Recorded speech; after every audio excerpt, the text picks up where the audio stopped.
தனிப்பட்ட ஆதாயமின்றி சபாவின் குரலை மத்திய அரசுக்கு கொண்டு செல்வதே என் இலக்கு. பிரதமர் அன்வார் திட்டவட்டம்.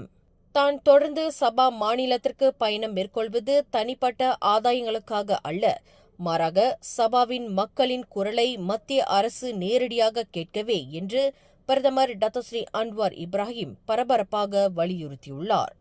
தனது 3 ஆண்டு கால ஆட்சியில் எந்தவொரு தனிப்பட்ட ஆதாயத்தையும் எண்ணாமல் சபாவின் உண்மையான தேவைகளை புரிந்து கொண்டு அவர்களுக்கு உதவுவதற்காகவே அதிக முறை இங்கு வந்துள்ள பிரதமர் தாம் என்று அவர் பெருமையுடன் கூறினார். தலைமைத்துவத்தில் நேர்மையையும் உள தூய்மையையும் குறிப்பிட்டு பேசிய அவர், எனக்கு ஒரு மனைவி போதும், அசிசா என் இதயத்தில் இருக்கிறார் என்று தனது துணைவியாரை நகைச்சுவையாக குறிப்பிட்டு தனது அர்ப்பணிப்பை வெளிப்படுத்தினார். மேலும் பிரதமர் என்ற முறையில் தான் எடுக்கும் ஒவ்வொரு முடிவும் உணர்ச்சி அடிப்படையில் இல்லாமல் நாட்டின் நீதியையும் அனைத்து மக்களின் தேவைகளின் அடிப்படையிலுமே அமையும் என்று அவர் ஆணித்தரமாக கூறினார்.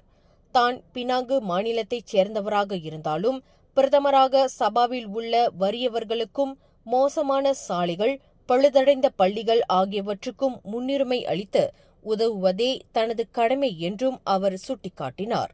சபா மாநில மக்களின் மேம்பாட்டை உறுதி செய்வதே தமது நோக்கம் என்று கூறி, இந்த விவகாரத்தில் தனது நிலைப்பாடு நீதி சார்ந்தது என்று அன்வார் இப்ராஹிம் திட்டவட்டமாக தெரிவித்தார். மேலும் செய்திகளை தெரிந்து கொள்ள கீழே இருக்கும் பெல் பட்டனை அழுத்துங்கள்.